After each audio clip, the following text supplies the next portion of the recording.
Quanto à carne no açougue, você deve evitar esse tipo de carne. Isso naquela época, né? Porque era carne consagrada então a ídolos. E havia outra questão.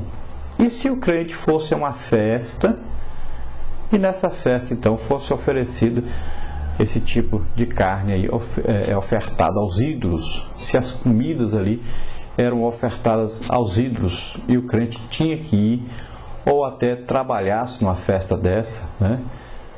E como o crente então se comportaria? Então o apóstolo Paulo, ele orienta que o crente não deve ir a esse tipo de festa onde a comida é consagrada a ídolos.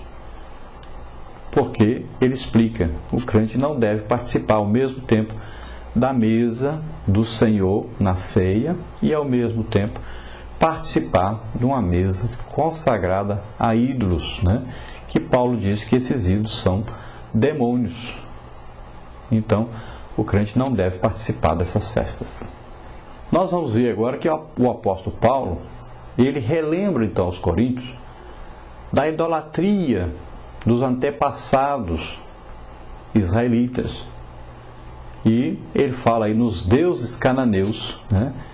E ele adverte então a igreja de Corinto para que não se envolva com a idolatria, como o povo de Israel fazia então no deserto e fez lá na terra prometida, quando eles entraram ali. Então, naqueles dias dos judeus, eles então se desviavam, ofereceram sacrifício aos demônios, prostituíram-se e comeram da carne sacrificada aos ídolos, para aí esses deuses agradar, esses deuses, né, cananitas.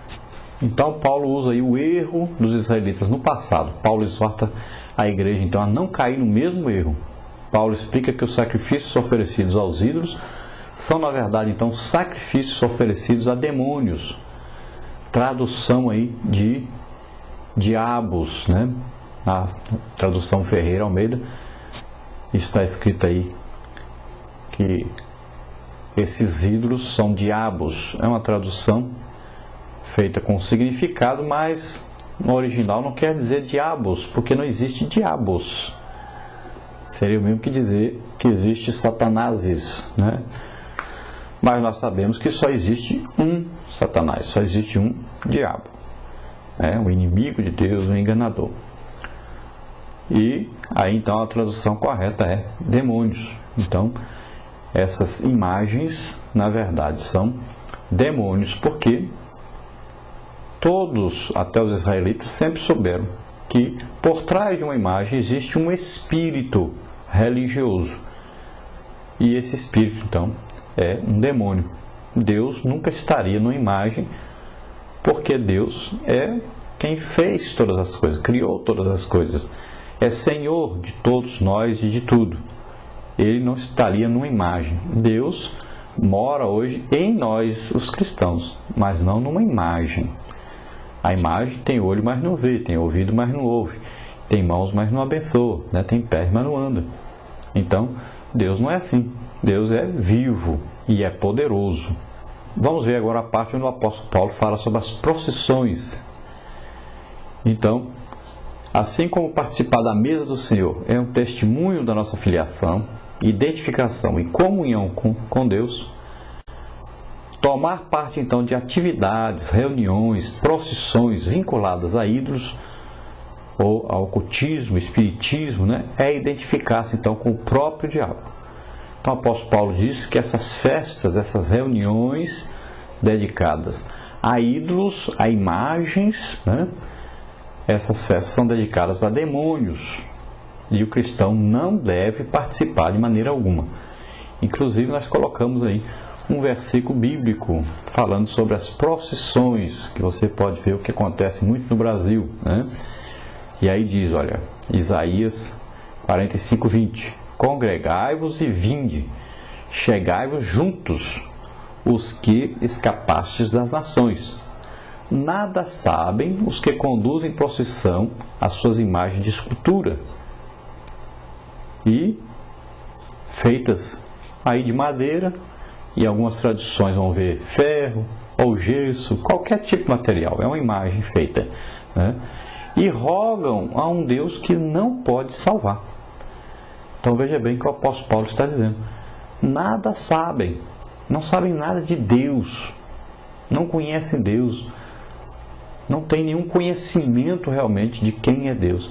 Aqueles que colocam aí umas imagens, né, nas costas aí, ou em cima de algum veículo, né, e sai pelas ruas acompanhando uma imagem cega, surda, muda, e ainda ficam rogando, pedindo as coisas a essa imagem, acreditando que receberam alguma coisa dessa imagem. Dão aí crédito a essa imagem por milagre, por coisas que receberam. E é inacreditável. Isso ofende a Deus. Então Paulo lembra aos Coríntios que as procissões carregando deuses e as festas consagradas a Deus são proibidas aos crentes que querem servir a Deus e participarem da mesa do Senhor. Muitos aí hoje, antropólogos, né, sociólogos, seculares, veem então nessas festividades aí um elemento de integração social, de manifestação cultural, né? Na verdade, o sincretismo religioso presente em muitas dessas festas e comemorações é uma ferramenta aí maligna, então, para iludir o cristão incauto, né, ou o cristão fraco na fé, e o cristão desprovido de visão celestial. Então, o cristão atrapalhado na sua fé, fraco na fé, que não tem conhecimento da palavra de Deus, vai e acaba participando dessas coisas como se fossem coisas aí de Deus, como se fossem coisas também culturais, importantes para a sociedade, que fosse causar algum bem para a sociedade. Na verdade, essas culturas, né, são culturas demoníacas que atrapalham realmente o crescimento espiritual das pessoas, que impedem as pessoas de se chegarem a Deus. E no Brasil nós temos muito isso, culturas de todo tipo, né? São culturas aí que levam as pessoas ao espiritismo, à macumba, à idolatria de todo tipo. Então é terrível isso. Isso tem atrapalhado muito a nação brasileira. Tem trago muita maldição para a nação brasileira.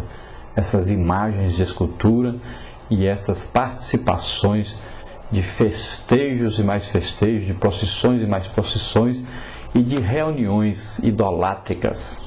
Depois nós temos aí então a idolatria do coração. E a idolatria do coração fala aí das principais coisas que podem trazer essa idolatria ao coração do cristão: o dinheiro, o sucesso, o poder e o trabalho. Então não é o dinheiro em si que é pecado, mas o amor ao dinheiro, a Bíblia diz que é a raiz de todos os males. Para conseguir esse dinheiro, o que você tem feito? O que você seria capaz de fazer? Então, é um perigo. Depois, o sucesso. Para conseguir o sucesso, um destaque, né, o que você seria capaz de fazer? E para conseguir poder, para subir acima dos outros, o que você seria capaz, então, de fazer? E o trabalho? Como está o seu trabalho? Ele é excessivo? Ele ocupa o lugar de Deus na sua vida? Ele é mais importante do que a obra de Deus, do que a leitura bíblica, do que a oração? Então, essas 4 coisas aí são as principais coisas que fazem com que o homem desenvolva uma idolatria no seu coração. Ou seja, coloque alguma coisa acima de Deus. Então, essa idolatria vem sempre com esse sentido de substituição de Deus por alguma outra coisa, ou por algum outro ser. Nós temos um exemplo claro na Bíblia, onde Deus pede a Abraão, então, seu filho Isaque, que ele teve quando ele tinha 100 anos, e a sua mulher 90, né, sua mulher Sara. Foi uma grande prova para Abraão, uma grande prova de fé, porque aquele menino poderia substituir Deus no coração de Abraão. Imagine aí um filho, né, numa velhice dessa.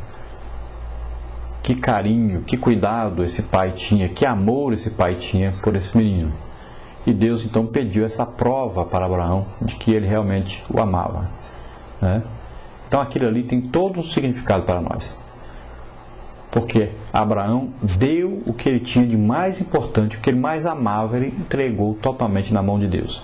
E por causa disso, a Bíblia diz: porquanto me deste o seu único filho, o seu filho amado, eu também te darei grandes possessões, descendentes, te abençoarei grandissimamente, por causa disso que você fez, Abraão. Assim também é conosco. Quando você entrega tudo a Deus, aí está